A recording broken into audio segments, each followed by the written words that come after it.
de la palabra. Dios les bendiga en esta tarde.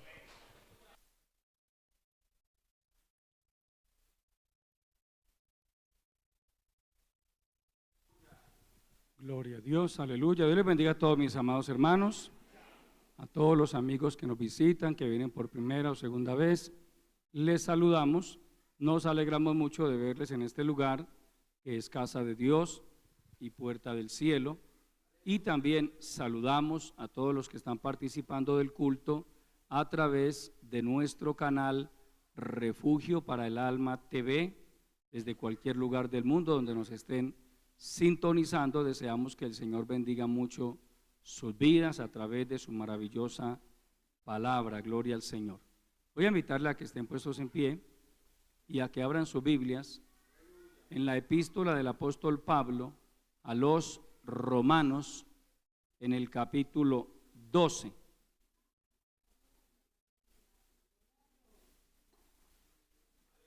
Capítulo 12 de la epístola del apóstol Pablo a los Romanos. Los hermanos me ayudan, por favor, compartiendo la lectura de la palabra con las personas nuevas. Gloria a nuestro Dios, aleluya. Vamos a tomar los primeros dos versículos de este capítulo 12.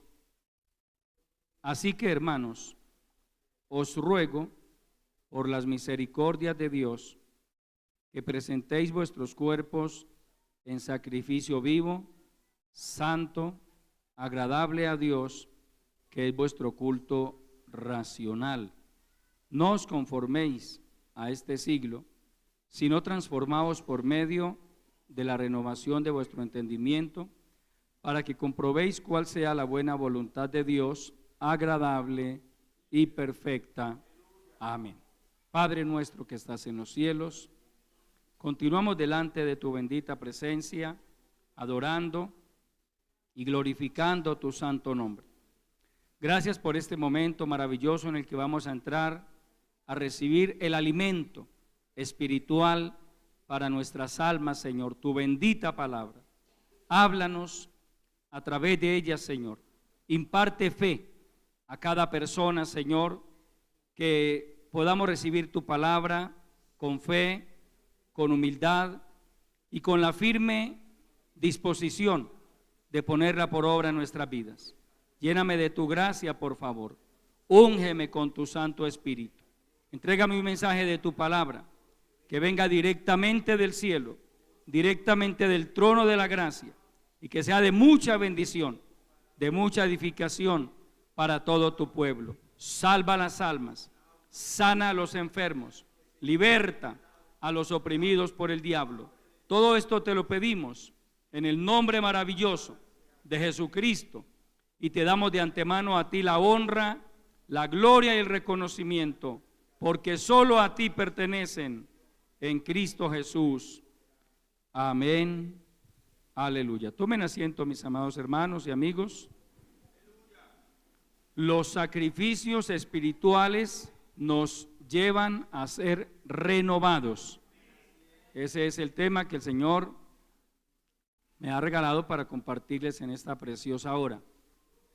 Los sacrificios espirituales nos llevan o nos conducen a ser renovados. Cuando se habla de renovación, se habla de hacer cambios, generalmente para mejorar, amén. Nadie dice que va a renovar su casa o a remodelarla y le pone una baldosa más fea que la que antes tenía. No, al contrario, procura ponerle una cerámica bien bonita.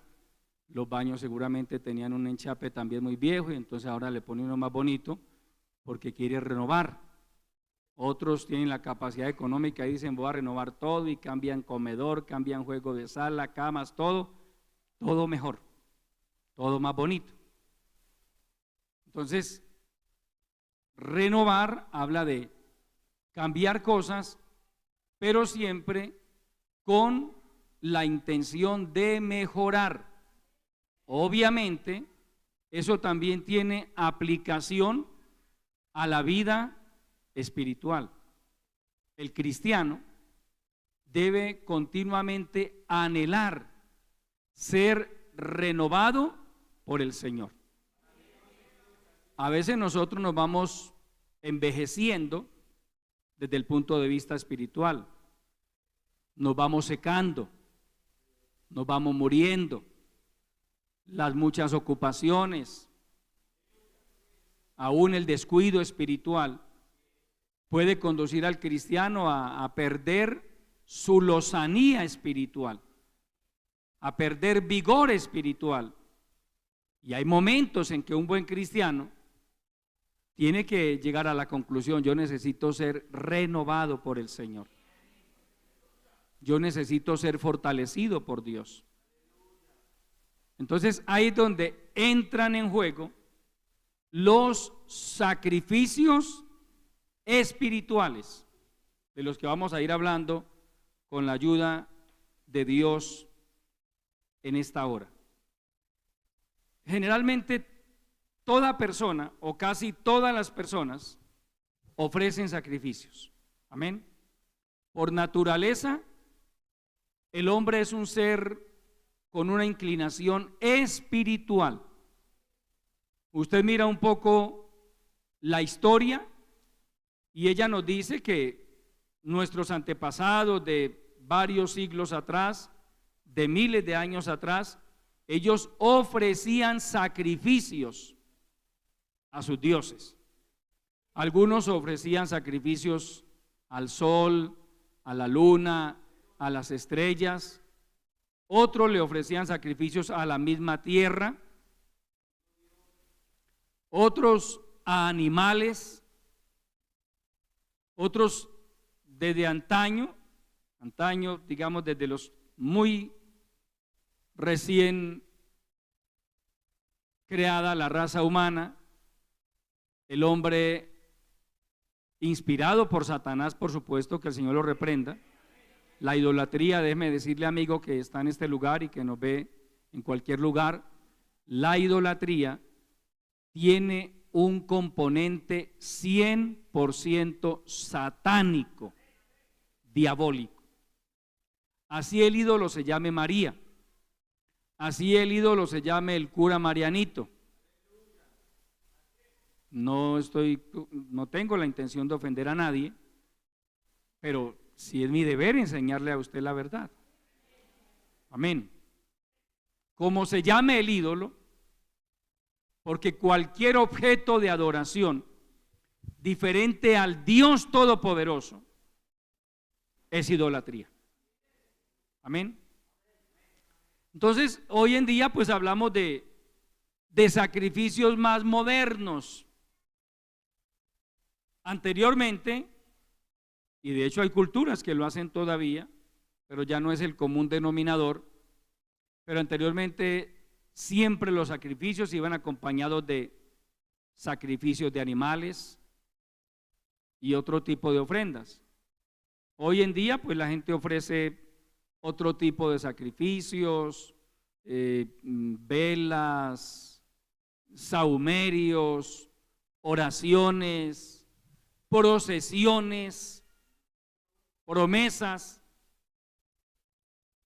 ¿Ha oído hablar usted a alguien, o usted también quizás lo hizo? Yo llegué a hacerlo por ignorancia, una vez en mi vida lo hice, de decir uno que le había hecho una promesa a fulano de tal. Amén. Yo en mi caso personal le hice una promesa un día al famoso señor caído de Buga, que no se ha podido levantar todavía. A ese le hice una promesa y allá fui a parar a Buga. Eso en ignorancia, todos lo llegamos a hacer, o al menos casi todos. Esas promesas que la gente llama son sacrificios. Amén. Cuando alguien le dice, le voy a ir a tal lugar y le voy a prender una velita a este santo, eso es un sacrificio. Voy a ofrecerle una oración o un incienso, cualquier cosa. Esos son sacrificios. Y mire que aquí la palabra, vamos a tratar de ahondar un poco en el tema, porque es que aquí nos dice el apóstol Pablo: así que, hermanos, os ruego por las misericordias de Dios que presentéis vuestros cuerpos en sacrificio vivo, santo, agradable a Dios, que es vuestro culto racional, o también se puede leer como vuestro culto espiritual. Amén. Entonces los sacrificios siempre han existido y existirán. Hay culturas que todavía ofrecen sacrificios a sus dioses. Hablo de sacrificios de animales. Cuando usted lee el Antiguo Testamento hay una extensa doctrina, especialmente en los libros de Números y Levíticos, acerca de los tipos de sacrificios que los israelitas debían ofrecer a Dios. No todos los sacrificios eran iguales. Habían sacrificios de paz, habían ofrendas por el pecado y varios tipos, expiaciones, el día de la expiación, lo que se conoce en hebreo como el Yom Kippur, era un día especial donde los judíos ofrecían sacrificios a Dios por los pecados de toda la nación. Entonces, la gente, como ya le dije, pues ofrece sacrificios. Mucha gente ofrece sacrificios de una índole y de otra, pero si los analizamos a la luz de la palabra, son sacrificios muertos. Son sacrificios que no, delante de Dios, conforme a lo que enseñan las Escrituras, no tienen ninguna validez. Amén. Dicho de otra manera, no le van a traer ningún beneficio a la persona que está ofreciendo esos sacrificios. Porque, peor aún todavía, la gente sin saberlo, por ignorancia, le está ofreciendo sacrificios a los demonios y no a Dios. Eso lo dice la Biblia. Vamos a 1 Corintios capítulo 10. Ahí más adelante de Romanos, usted encuentra 1 Corintios. Gloria al Señor. 1 Corintios, capítulo 10. Vamos a leer los versículos 19 y 20. ¿Qué digo pues? Que el ídolo es algo, o que sea algo lo que se sacrifica a los ídolos. Antes digo que lo que los gentiles sacrifican a los demonios, lo sacrifican y no a Dios. Y no quiero que vosotros os hagáis partícipes con los demonios. Hermano, mire la claridad de la palabra. Aquí no hay eufemismos. Aquí no dice que se lo sacrifican al chucho, no, directamente a los demonios. Amén. Sí, a los demonios. Antes digo que lo que los gentiles sacrifican, ¿quiénes son los gentiles? Los gentiles, según el contexto bíblico, son todas las naciones diferentes a Israel. Amén. De Israel hacia afuera, todas las naciones somos naciones gentiles. Entonces Pablo nos está diciendo a los gentiles convertidos, nosotros somos gentiles convertidos a Cristo. Y él sabía que los gentiles desde siempre habíamos estado habituados a ofrecer sacrificios a nuestros dioses. En la antigüedad había otro tipo de dioses, hoy hay otros. El espíritu de la idolatría es el mismo, cambian los nombres y las costumbres, pero el espíritu de idolatría es el mismo. Amén. Entonces él pasa a explicar, ¿qué digo pues? Que el ídolo es algo, o que sea algo lo que se sacrifica a los ídolos. Antes digo que lo que los gentiles sacrifican a los demonios, lo sacrifican y no a Dios. Qué tremendo, amados hermanos. Mire, todas las cosas que nosotros llegamos a hacer por ignorancia y le estábamos ofreciendo sacrificio era a los demonios. Uno creía que era Dios, pero no, eran los demonios. Usted y yo estábamos engañados. Claro, la Biblia dice que lo hicimos por ignorancia y que Dios nos perdonó todo eso. Pero lo triste es que hay millones y millones de personas todavía ofreciendo sacrificios a los demonios. Algunos de ustedes quizá también lo hicieron. Ese es otro tipo de sacrificios. El Padre Nuestro a las ánimas benditas del purgatorio, ¿lo recuerdan? De benditas pues no tienen nada. Y el purgatorio no existe, entonces ¿cuáles ánimas? Y ahora que uno conoce la verdad por la gracia del Señor, uno, Dios mío, yo le estaba ofreciendo sacrificio a los demonios. Yo les cuento una anécdota personal, hermano. Durante un tiempo yo aprendí esa costumbre de rezarle un Padre Nuestro a las famosas ánimas esas. Y hermano, esa es una experiencia que yo viví. Si a mí se me olvidaba rezarle el bendito Padre Nuestro a las ánimas, a la medianoche sagradamente me despertaban. Sí, hermano, es verdad. Y uno se despertaba y lo primero que se le venía a la mente, uy, no le recé el Padre Nuestro a las ánimas. Rece el Padre Nuestro y acuéstese a dormir tranquilo. Dormía profundamente toda la noche ya.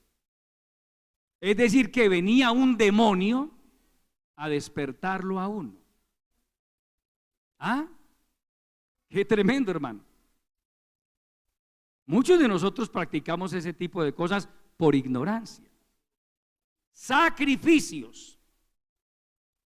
Los demonios lo asumen como sacrificios. La gente dice, yo tengo la costumbre de poner esto para la buena suerte detrás de la puerta, hacer este riego, cualquier cosa. Son sacrificios a los demonios. Los famosos riegos para atraer el bien, el sahumerio que queman, para que salga el mal y entre el bien. Lo único que realmente podría hacer ese sahumerio es matar a algún zancudo que haya por ahí en la casa. Es lo único que le podría beneficiar. De resto no sirve para nada.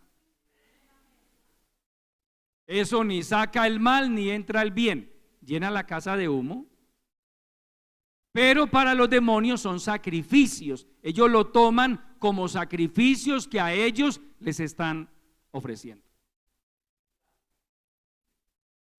Y la gente, mire, récele una oración a este. Mira, hay gente que tiene la costumbre de ir a los cementerios a rezar. ¿A quién cree que le están rezando? Al demonio de la muerte, hermano. A demonios de muerte. También uno por ignorancia todas las cosas que llega a hacer. Nosotros no estamos aquí para cuestionarle, para criticarle, porque es que nosotros pasamos por ahí también. De allá nos sacó el Señor. Por eso Pablo dice en su discurso en Atenas, que está registrado en Hechos capítulo 17, dice, pero Dios, habiendo pasado por alto los tiempos de esa ignorancia, ahora manda a todos los hombres en todo lugar que se arrepientan. Él nos perdonó porque usted y yo lo hicimos en ignorancia. Y también está dispuesto a perdonarle a usted, amigo, todos los pecados que haya cometido por ignorancia. Entonces, a partir del momento en que nosotros, los que ya por la gracia de Dios somos cristianos evangélicos, conocimos al Señor, pues se produjo en cada uno de nosotros lo que se conoce en las Escrituras como el nuevo nacimiento. Amén. Que alabamos al Señor por eso. Y entonces a partir de ahí se nos enseña que nosotros debemos comenzar a ofrecer a nuestro Dios sacrificios espirituales. Ya no riegos, ya no inciensos, ya no oraciones que están por ahí plasmadas en un papel. No. hay sacrificios espirituales también.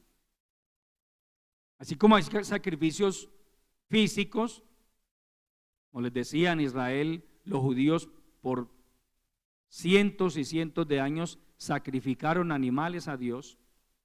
Finalmente Dios mismo terminó cansado de eso. En Isaías les dice: ¿para qué me sirve a mí tanto sacrificio?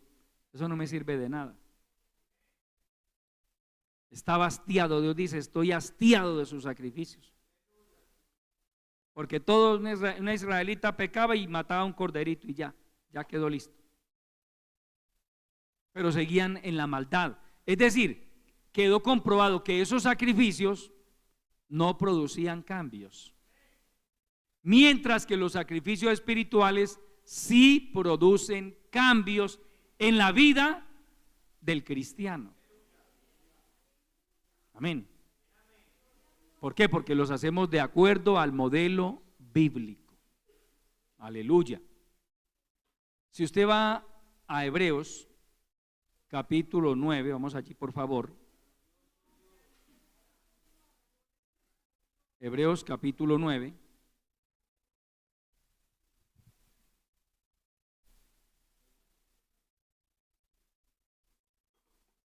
Gloria a Dios. Leamos desde el verso 6 para que tomemos la idea completa. Hebreos capítulo 9, verso 6. Y así dispuestas estas cosas, en la primera parte del tabernáculo entran los sacerdotes continuamente para cumplir los oficios del culto. Pero en la segunda parte, solo el sumo sacerdote una vez al año, no sin sangre, es decir, sangre de animales, la cual ofrece por sí mismo y por los pecados de ignorancia del pueblo, dando el Espíritu Santo a entender con esto que aún no se había manifestado el camino al lugar santísimo, entre tanto que la primera parte del tabernáculo estuviese en pie, lo cual es símbolo para el tiempo presente. Pare un momentico ahí, por favor, yo le explico algo. Cuando Pablo dice para el tiempo presente, está hablando de su tiempo. Amén. Del tiempo en el que él vivió en el siglo I y que el templo de Jerusalén no había sido destruido todavía. Por eso él está hablando en esos términos. Sigo, verso 9. Lo cual es símbolo para el tiempo presente, según el cual se presentan ofrendas y sacrificios que no pueden hacer perfecto en cuanto a la conciencia al que practica ese culto, ya que consiste solo de comidas y bebidas, de diversas abluciones y ordenanzas acerca de la carne, impuestas hasta el tiempo de reformar las cosas. Verso 11.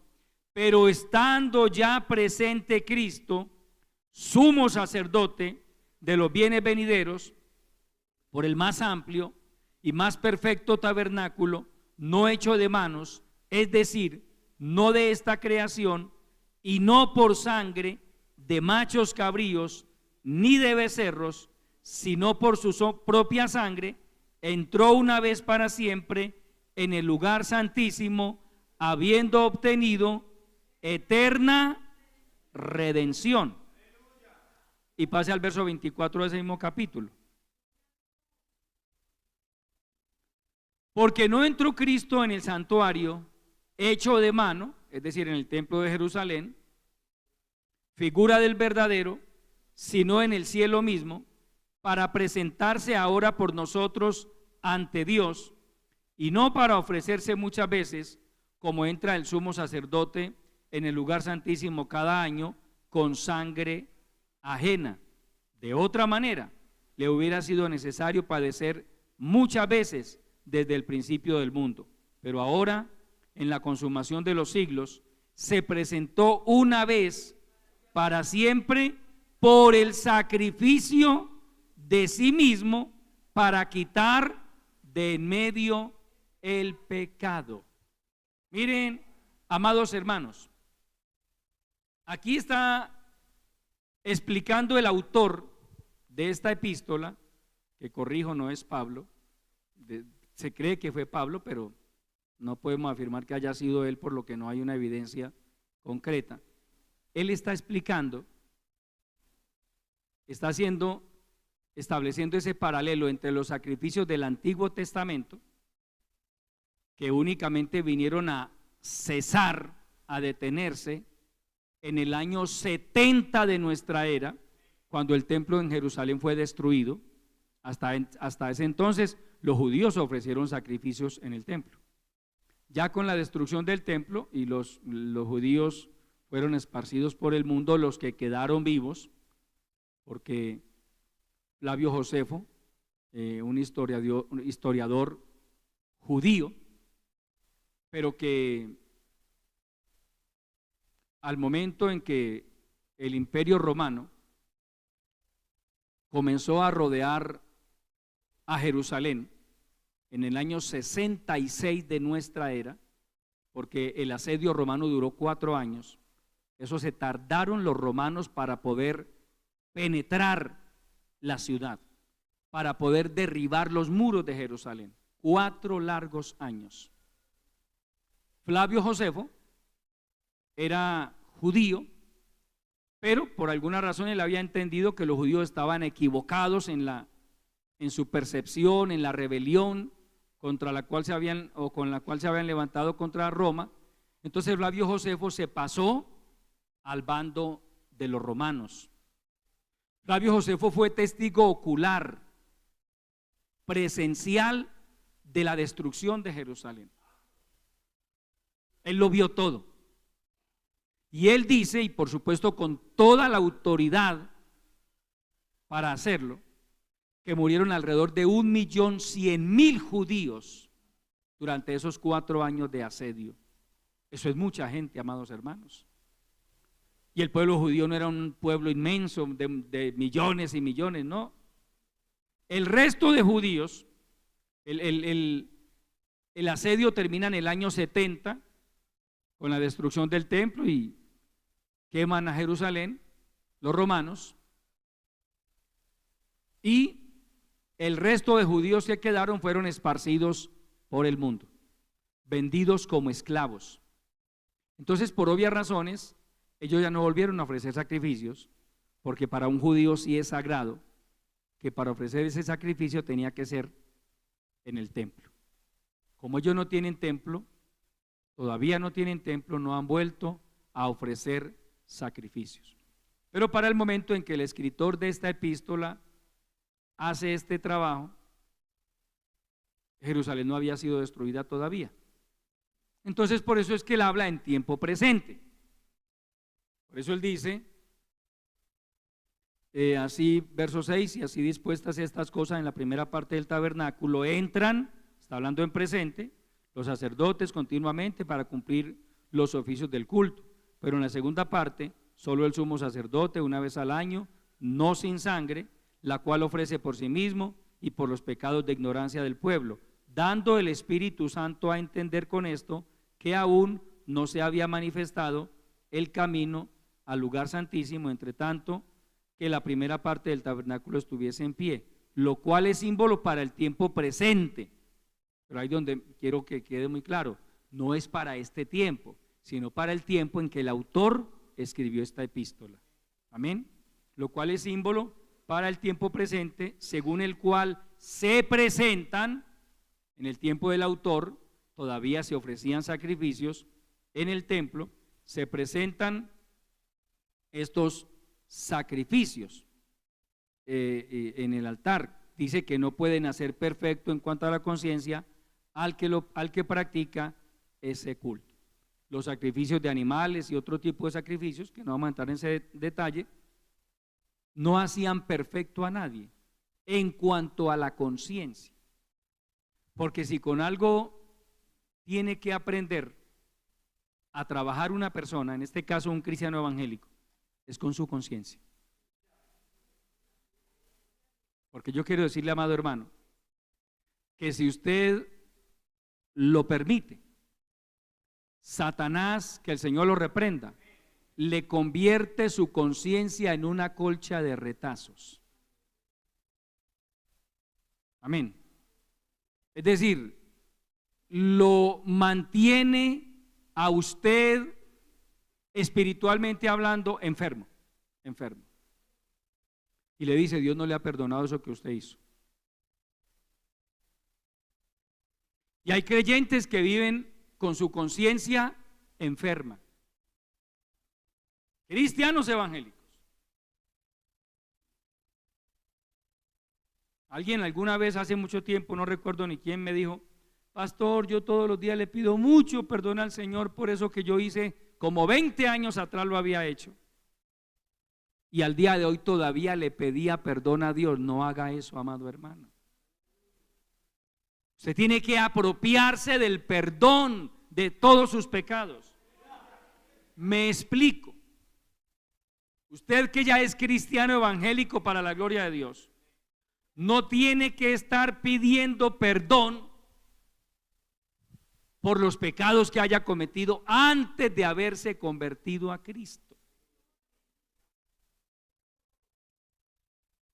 En mi caso, una anécdota personal, maté un ternerito cuando yo tenía como 8 o 9 años de edad más o menos. Maté un pobre ternerito, hermano. Le mandé un machetazo y le partí la patica aquí atrás y como a los 3 días el ternerito murió. Entonces yo tendría que estar todavía con ese remordimiento, ese cargo de conciencia. Por ponerle un ejemplo. Amén. Otros hicieron otras cosas y bueno, cada uno tendrá su lista por allá, en algún rincón de su conciencia, porque uno obviamente nunca olvida. Todo lo que uno haya hecho en el pasado no lo olvida. Pero lo que usted no puede permitir es que el diablo le viva diciendo, mire, por ese ternerito que usted mató cuando era niño, Dios no le ha perdonado. Por eso que usted hizo, por ese pecado de adulterio, por ese pecado de fornicación, por esa borrachera, por ese homicidio, si llegó a cometer un homicidio, por ese atraco, Dios no le ha perdonado. Sí, usted tiene que aprender, amado hermano, a apropiarse del perdón de sus pecados. Amén. Cada día, lo que usted y yo tenemos que hacer es pedirle perdón a Dios por los pecados que hayamos cometido hoy. ¿En qué pudo haber pecado usted hoy? De pronto por ahí una mirada, un momento de enojo. Amén. Hay evangélicos que se enojan todavía. Uno que otro, no todos, pero uno que otro. Amén. Amén. De pronto un pensamiento, porque gracias al Señor un verdadero cristiano no vive por ahí cometiendo pecados de moralidad sexual, ni emborrachándose, pero eso no significa que de una u otra manera no desagrademos al Señor. De alguna manera le ofendemos, entonces todos los días yo me arrodillo, le pido al Señor que me perdone por los pecados que haya cometido hoy. Señor, si hoy te ofendí de una u otra manera, obviamente puedo ser específico, Señor, esta mañana me dio mucha rabia por esto y esto, perdóname, o si miré algo que no debía mirar, perdóname y por favor límpiame con la sangre preciosa de Jesucristo. Ya, ahí debe quedar sepultado ese problema, porque en ese mismo instante usted ha sido perdonado y ha sido limpiado. Pero eso, como es un asunto de fe, usted tiene que apropiarse de él, porque si no el diablo, que el Señor lo reprenda, le va a trabajar aquí todo el tiempo. Hebreos capítulo 9, verso 13. Porque si la sangre de los toros y de los machos cabríos y las cenizas de la becerra rociadas a los inmundos santifican para la purificación de la carne, cuanto más la sangre de Cristo, el cual mediante el Espíritu eterno se ofreció a sí mismo sin mancha a Dios, limpiará vuestras conciencias de obras muertas para que sirváis al Dios vivo. Hermano, yo no le puedo servir a Dios con una conciencia enferma. Muchos creyentes han pasado por esa experiencia. Van a levantar las manos para adorar a Dios e inmediatamente se les viene un sablazo a su conciencia que le dice: hipócrita, ¿vas a adorar a Dios sabiendo lo que hiciste ayer? Y el pobre evangélico se baja ahí mismo. Uy, verdad. Pero pregunto, ¿es que usted ya no le pidió perdón a Dios por lo que hizo ayer? Por lo que pasó ayer. Y si usted le pidió perdón de todo corazón, Él ya le perdonó. Ya le perdonó. Yo no tengo por qué estar arrastrando, hermano, pecados del pasado, hermano. Es que yo no sé, yo hace un mes, hermano, yo dije una mentira pero usted le pidió perdón. Sí, hermano, le pedí perdón. Entonces, ¿por qué está sufriendo hoy todavía? Ya le perdonó. Pero mire que es un asunto de la conciencia. Y si usted no se apropia de eso, usted va a vivir todos los días de su vida con su conciencia enferma, debilitada. Y el diablo, que es experto en aplastar psicológicamente al que se lo permita. Por eso usted ve creyente, hermano, de ala caída, de capa caída. Ay, hermano, yo no sé, yo a veces me pongo a pensar, yo no sé si el Señor a mí me perdonó. Pero ¿cómo así que no sabe si el Señor le perdonó? Así, permítame, hermano, y hablo con los más viejitos en el Evangelio, así de crudo está usted en el Evangelio, que a estas alturas de su vida usted todavía no sabe si Dios ya le perdonó algo o no. ¿Quién dijo que yo tengo que estarle preguntando al Señor: Señor, tú sí me perdonaste lo que yo hice esta semana? Es que a veces pienso que tú no me has perdonado. Ojo, o hay un enorme desconocimiento de la palabra en su vida, o usted tiene problemas con su conciencia. Amén.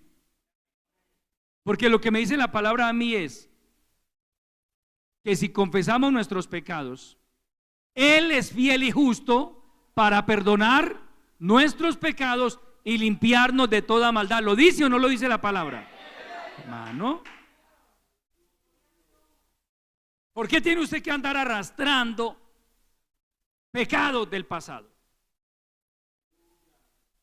Y a veces con esa lucha interna que no sabe, que no está seguro si el Señor ya le perdonó. Por favor, amado hermano, pues que usted no ha leído la Biblia. Lea la palabra. Es Satanás, que el Señor lo reprenda, el que le hace creer al que se lo permita, porque el diablo no puede hacer eso con todo el mundo. Pero él sabe que hay evangélicos por ahí de una mente un poco débil, una conciencia débil, y a eso los ataca. Mire, Dios no le ha perdonado. ¿Para qué adora a Dios si Él no le escucha? ¿Por qué no le escucha? Ahora, si usted tiene un pecado oculto, es otra cosa. Ahí sí ya, ese es otro tema. Ya Dios no le estaría escuchando. Pero aquí estamos hablando de un cristiano que cometió algún pecado, alguna falta, alguna ofensa, ya le pidió perdón al Señor y ya Él lo limpió con la sangre preciosa de Jesucristo. Siga para adelante, tranquilo. Ya si usted tiene un pecado oculto por ahí, me explico, para que no le quede una laguna en su mente.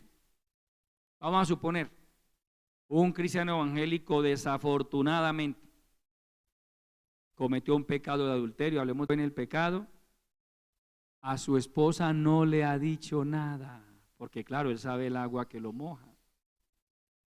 Él sabe la tormenta que se le va a formar. Eso tenía que haberlo pensado, era antes de hacerlo. Alguien me dijo: hermano, mi esposo no me puede dar cuenta. Ay, ahora sí se viene a dar cuenta que el esposo no podía enterarse de eso. Ahora lo viene a pensar. Eso hay que pensarlo antes de. Antes de usted ir a cometer algún pecado, considere todo lo que se le puede venir encima si lo hace. Si lo hace. Hermano, pero yo ya le pedí perdón al Señor, ya habló con su esposo. No, hermano, ella no me puede enterar. Ahí usted tiene un pecado oculto. Claro, con razón va a orar y no puede. Con razón va a levantar sus manos para adorar a Dios y no es capaz. Es que hay un pecado oculto. Ahí sí está en problemas con Dios. Porque es que usted no solo pecó contra Dios, sino contra su pareja también. Hablo con los casados. El soltero, si desafortunadamente llega a cometer fornicación, pues obviamente peca contra Dios, pero él no tiene una esposa o un esposo, pecó contra Dios. Igual eso va a ser difícil, porque siempre se ha dicho, es una realidad, hermano, impresionante. Caer es fácil, lo que es muy difícil es levantarse. Por eso es mejor cuidarnos de caer. Porque usted para caer en la esquina encuentra con quién caer. Levántese después. Hay gente que no ha sido capaz de levantarse. No porque Dios no les haya perdonado, sino porque esa lucha con su conciencia no los dejó levantarse. Satanás y sus demonios comienzan a atacar directamente la conciencia de esa persona que le ha fallado al Señor. Me explico, no crea que el diablo, que el Señor lo reprenda, si lo hace caer a usted en adulterio, hablo del casado, de la casada, ya él quedó contento, bueno, ya lo hicimos caer en adulterio, listo. No, ahora viene otro propósito, vamos a destruirle el hogar. Vamos a hacer que allá en ese hogar se formen problemas todos los días, que él vaya de pronto a darle un beso a la esposa, ella inmediatamente lo rechace, que a mí no me mire, que a mí no me toque, porque ese hogar hay que acabarlo. Consecuencias de ese pecado.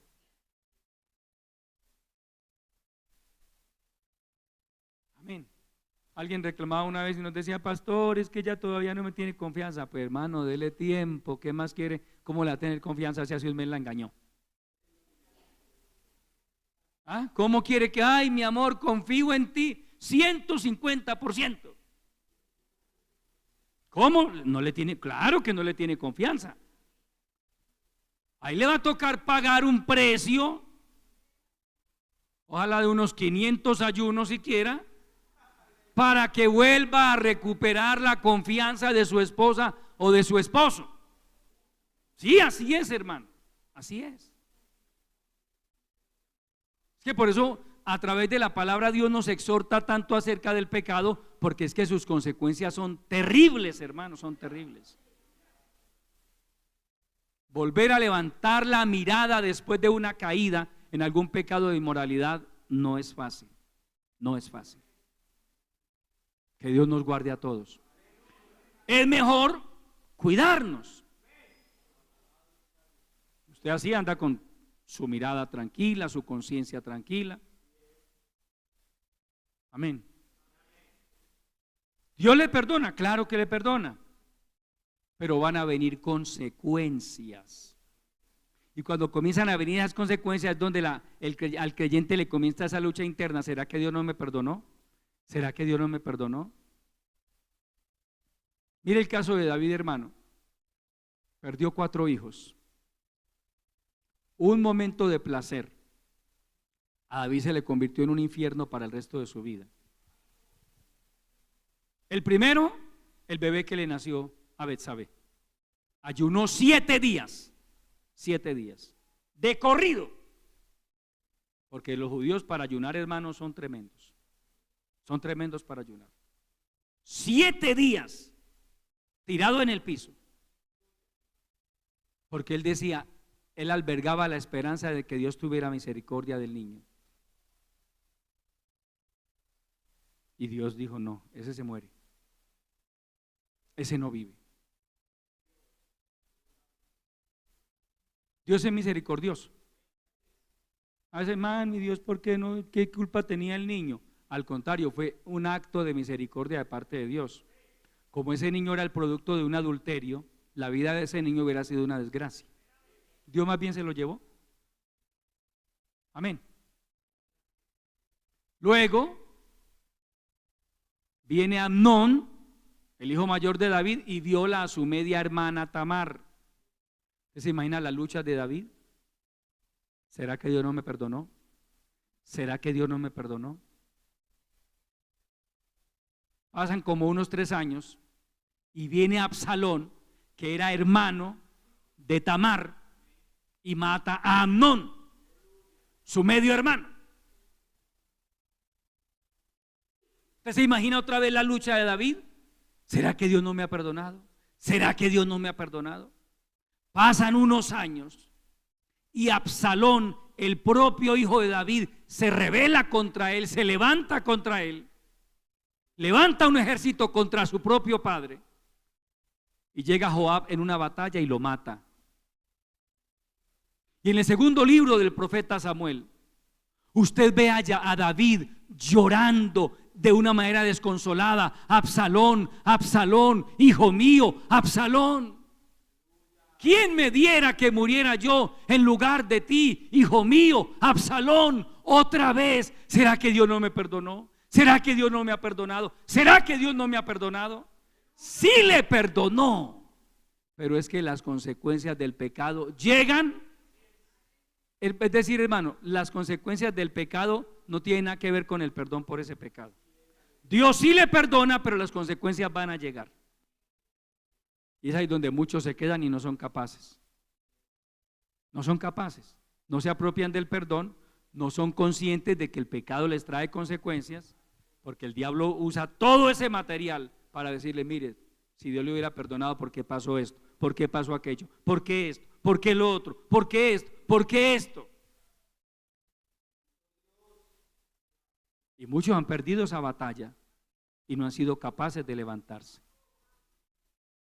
Pero aquí me dice la palabra que la sangre de Cristo limpia nuestras conciencias de obras muertas. Pero esto es un asunto de fe, amado hermano. Si usted no es capaz de apropiarse de esto, el diablo lo acaba. Entonces, por eso se insiste tanto en que es mejor cuidarnos de no ir a fallarle al Señor.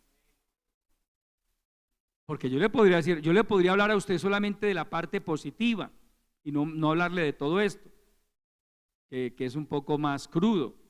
Decirle: hermano, no, tranquilo, no, Dios ya le perdonó, tranquilo. Yo le tengo que presentar a usted las dos caras de la moneda. Es mi responsabilidad. ¿Ha pecado contra Dios? Sí, hermano. ¿Está arrepentido? Sí. ¿Ya le pidió perdón a Dios? Sí. Amén, ya Dios le perdonó. Pero eso le va a traer consecuencias. Consecuencias. El pecado siempre traerá consecuencias. Muchos no han logrado entender eso y cayeron en pecados y nunca más volvieron a levantarse. Estoy hablando de cristianos evangélicos. Nunca fueron capaces de levantarse. Nunca. No porque Dios no les haya perdonado, porque Él sí perdona, sino porque a la hora de enfrentar todas las consecuencias del pecado, ahí se quedaron. Ellos esperaban un perdón de Dios sin consecuencias por el pecado, y bíblicamente hablando eso es imposible. Es imposible. Porque está escrito.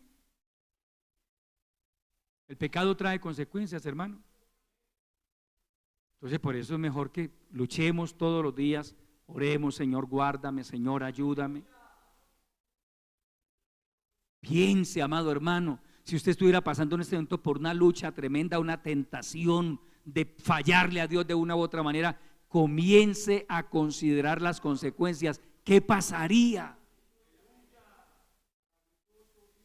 Sí, ahí está esa oferta aparentemente maravillosa, tan atractiva. Piense usted solo en una frase, en esta frase: ¿y después qué? ¿Después qué? ¿Después qué?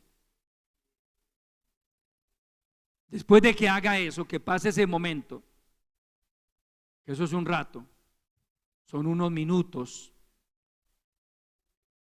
¿Sabe usted que yo he escuchado testimonio, hermano, de gente que inmediatamente después de haber terminado el acto, estamos hablando de pecados de moralidad sexual, hay obviamente muchos más, pero hablemos de estos, inmediatamente después de haber consumado el acto, hermano, se ha apoderado de ellos un llanto desconsolador. Ahí todavía sin vestirse siquiera, y están llorando, llorando, porque inmediatamente lo hacen, el diablo tenga acá. Dios nos guarde, amados hermanos. Dios nos guarde. Es mejor que usted no se ponga a probar con eso. Si será que eso es tan grave, no le aconsejamos que lo pruebe. Manténgase fiel al Señor. Que esto de caminar, hermano, con la conciencia tranquila delante del Señor es de las cosas más agradables que puede haber en este camino, amado hermano. Al nombre de Cristo. Pero nosotros que por la gracia de Dios servimos en este ministerio, hemos manejado tantos casos de personas con sus conciencias enfermas y es terrible, amado hermano, es terrible. De hecho, ya salgámonos un poco del entorno cristiano, ¿cuántas personas solo por un cargo de conciencia han preferido quitarse la vida? Se han matado ellas mismas. Un cargo de conciencia que no las deja dormir, que les roba la paz por completo. Tremendo. Algunos se han suicidado, otros recurren a las drogas, al alcohol, se refugian en lo que sea, tratando de huir de ese cargo de conciencia. Entonces, mire, la buena noticia para los cristianos es que la sangre de Cristo limpia nuestras conciencias de obras muertas. Nos limpia.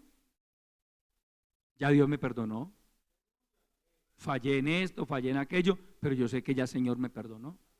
Pero dependiendo de la magnitud del pecado, eso sí no se le puede ocultar a usted, no se lo podemos ocultar, sí habrá consecuencias. Habrá consecuencias. Porque hay gente, hermano, ¿y por qué esto? ¿Y por qué aquello? ¿Y por qué lo otro? Yo no entiendo por qué. Es mejor que vaya entendiendo. Es mejor que no se haga el niño inocente, que todavía no entiende muchas cosas de la vida. Es mejor que como David diga, Señor, contra ti solo he pecado y he hecho lo malo delante de ti. Ay de mí por mi enfermedad. Mi llaga es muy dolorosa. Pero dije, enfermedad mía es esta y debo sufrirla, debo soportarla. Esa fue la exclamación del profeta Jeremías, encarnando a la nación de Judá, porque Jeremías fue testigo ocular de la destrucción de Jerusalén. Él la vio con sus propios ojos. Y él dice, ay de mí por mi enfermedad, mi llaga es muy dolorosa. Pero dije, enfermedad mía es esta y debo sufrirla, debo soportarla. Repito, él está personificando a la nación de Judá, que fue la que se rebeló contra Dios, no fue Jeremías, fue la nación de Judá la que se rebeló contra Dios. Y Jeremías dice, esta enfermedad, este problema nos lo buscamos nosotros. Hermano, hay problemas que a usted le llegan, que usted se lo buscó. No le busque, hermano, por ahí culpables, que fue por mi mamá, que fue por mi tía, que fue por el pastor. No, hermano, usted se lo buscó. Sea honesto delante de Dios, le va mejor. Le va mejor siendo honesto, le va mejor reconociendo, yo le fallé a Dios. Yo pequé contra Dios. Pues ahora mire todo lo que me está pasando. ¿Qué debo hacer? Soportarlo. Miqueas es un poco más claro y dice, la ira de Jehová soportaré porque pequé contra él. Es honesto, hermano. Ahí no hay de otra, hermano. Toca soportar el enojo de Dios. Cuando hay pecado en la vida de un cristiano, no tiene otra alternativa que soportar el castigo de Dios. ¿Va a ser restaurado? Sí, pero va a haber un castigo. La ira de Jehová soportaré porque pequé contra él, hasta que él juzgue mi causa y me haga justicia. La palabra es clara, amado hermano. Porque uno también ha escuchado, hermano, yo no entiendo por qué. ¿Cómo que no entiende por qué, hermano? Sea honesto, hermano, no, yo sé que todo esto, yo le fallé al Señor y mire, pero no, yo me estoy humillando al Señor, yo le estoy pidiendo que me ayude, que tenga misericordia de mí. Hermano, claro que Dios va a tener misericordia. Él es bueno y misericordioso. El que encubre sus pecados no prosperará, mas el que los confiesa y se aparta alcanzará misericordia. Al nombre de Cristo. Entonces, años atrás, el tiempo no nos va a dar para completar la idea, en los siglos pasados, un israelita pecaba, por ejemplo, así de un adulterio, alguna cosa así, él iba y le presentaba, le ofrecía un sacrificio a Dios, un cordero, lo llevaba al templo, lo presentaba ante el sacerdote, el pecador ponía las manos sobre el animalito, en símbolo de que el animalito iba a cargar con sus pecados, el sacerdote degollaba al corderito, con esa sangre rociaba al pecador y era perdonado. Había otro tipo de sacrificios que era coger una becerra roja, no cualquier vaca, era una vaca especial, que por muchos siglos estuvo desaparecida en Israel, ya volvió otra vez a aparecer la vaca alazana, la vaca roja. Es decir, ya Israel tiene la vaca para ofrecer, porque ese sacrificio era por toda la nación. Es a ese sacrificio que se refiere aquí en Hebreos capítulo 13, cuando dice, porque si la sangre de los toros y de los machos cabríos y la ceniza de la becerra rociadas a los inmundos santifican para la purificación de la carne, cuanto más la sangre de Cristo, el cual mediante el Espíritu eterno se ofreció a sí mismo sin mancha a Dios, limpiará vuestras conciencias de obras muertas para que sirváis al Dios vivo. Uno de los sacrificios era las cenizas, calcinaban completamente la vaca, la convertían en cenizas, la preparaban en un líquido especial y eso lo rociaban al pueblo y eso otorgaba perdón de los pecados. La sangre de los machos cabríos. Ya ahora nosotros no tenemos que ofrecer ese tipo de sacrificios. Hay otro tipo de sacrificios que usted puede ofrecer a Dios por sus pecados. Vamos a hablar un poco hipotéticamente. Si usted ha cometido algún pecado, que usted es consciente de eso, pues hermano, ¿qué le aconsejaríamos? Métase en unos días de ayuno. No tanto para que Dios le perdone, porque desde el primer momento en que usted le pidió perdón de todo corazón, ya Él le perdonó, pero sí para una restauración. Eso sí sería fundamental que lo hiciera. Pero hay evangélicos, hermano, tan superficiales, hermano. Le fallan al Señor y manejan eso con pañitos de agua tibia, con oracioncitas por ahí de 10 minutos. No, hermano, si usted es consciente de que le ha fallado al Señor de una u otra manera, no necesariamente tiene que ser un pecado de inmoralidad sexual. Hay muchas maneras de pecar contra Dios. Yo le aconsejaría, ofrezca unos sacrificios por ese pecado. Eso va a redundar en una restauración espiritual más rápida para usted. Usted se va a meter a clamar a Dios por misericordia. Señor, restáurame, Señor, sáname. Yo pequé contra ti, liberta mi mente, liberta mi corazón. Señor, tú sabes que el diablo va a querer aprovechar esto para aplastarme psicológica, espiritualmente, pero yo te pido que tengas misericordia de mí. Sáname, restáurame, Señor, restáurame. Dame fuerzas para seguir. Ayúdame a levantarme. Ese sacrificio espiritual le va a traer unos beneficios impresionantes delante del Señor. Pero si encima de que peca, no vuelve a orar, como hacen algunos. No, yo no he vuelto a orar porque yo me pongo a orar y algo me dice aquí que Dios no me escucha y yo no vuelvo a orar. Imagina un pecado sobre otro pecado, hermano. Ya pecó contra Dios y ahora ya no está orando. Bíblicamente hablando, ¿no orar es pecado o no? Claro. Dejar de orar es pecado. Es pecado. Entonces usted no puede cometer ese error encima de que ya falló a Dios. No orar, quedarse sin orar, no volver a congregarse. ¿A qué voy, hermano? Si todo el mundo me va a mirar a mí. Primero, pues todo el mundo no lo va a mirar porque todo el mundo no sabe. Pero el diablo es tan mentiroso que le va a decir, mire, todo el mundo lo está mirando a usted. Todos los miraban a usted. Ojo con eso, amado hermano. Hermano, yo voy a la iglesia y todos me miran, es más, me miran y se ríen. No le creas esas mentiras al diablo, hermano. Todo el que se está riendo por ahí en la cafetería dice que se está riendo de usted. No, por favor, hermano, no, madure. Yo sí fui el domingo, hermano, pero todos se reían de mí. Oiga, el diablo es tan mentiroso que le hace creer eso. Y hasta el pastor se rió de mí. Uy, hermano, Dios tenga misericordia, pero es tremendo.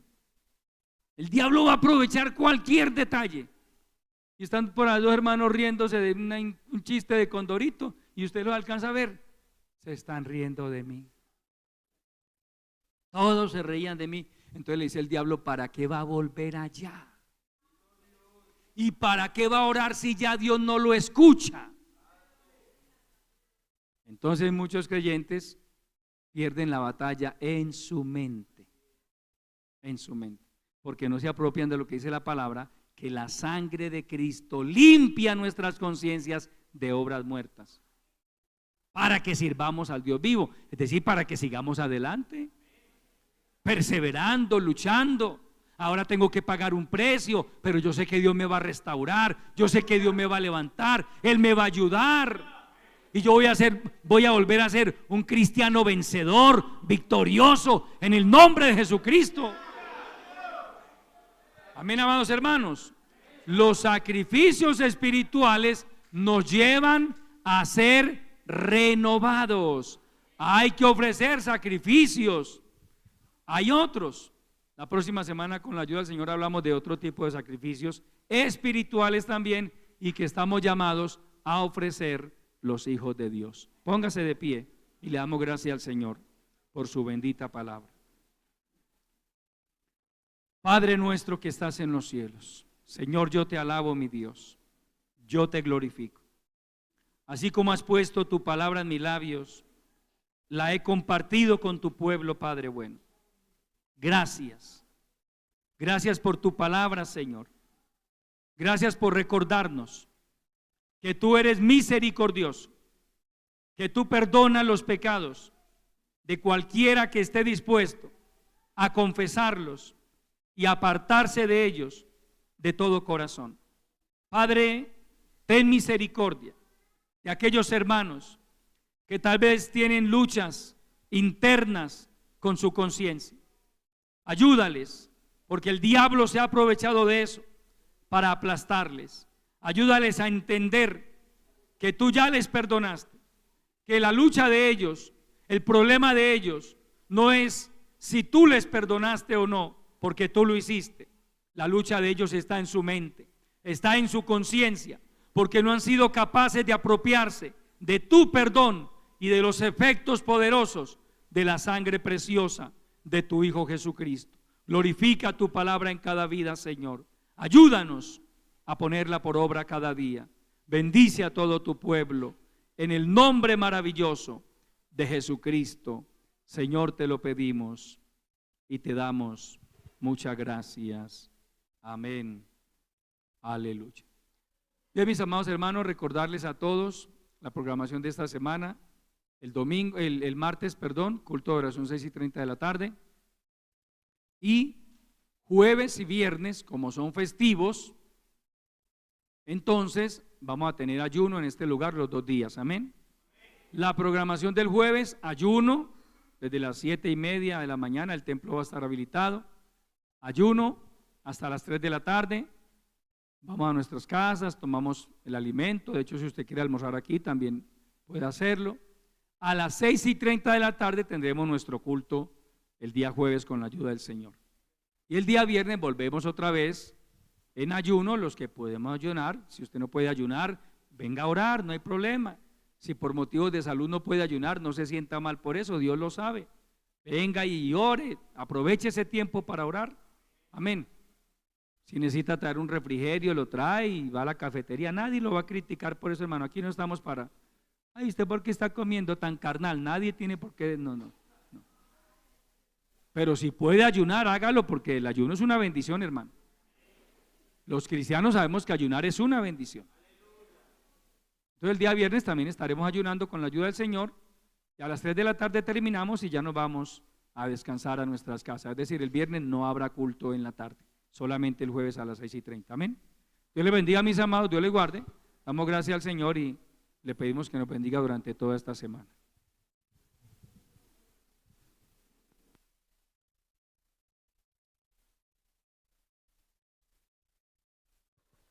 Gloria al Señor. Oremos, hermanos. Padre que estás en gloria, te adoramos, Señor, te bendecimos, Dios. Te damos la honra y la gloria, Señor, por permitirnos, Dios, venir a adorarte, a glorificarte y también a escuchar tu palabra, Señor. Gracias, Dios, por todos estos privilegios, Señor, que nos has entregado, Dios. Ahora que partimos a nuestros hogares, Señor, yo te ruego, Señor, que nos bendigas, que nos protejas, Señor, que pongas una cobertura delante de nosotros en tu presencia, Señor. Reprende la obra del mal, Dios mío, lleva nuestras vidas en bien y en seguridad a nuestras casas, a los amigos también, Señor, en el nombre de Cristo Jesús, para gloria tuya, Señor. Amén y amén. Dios les bendiga, pueden saludarse en el amor del Señor.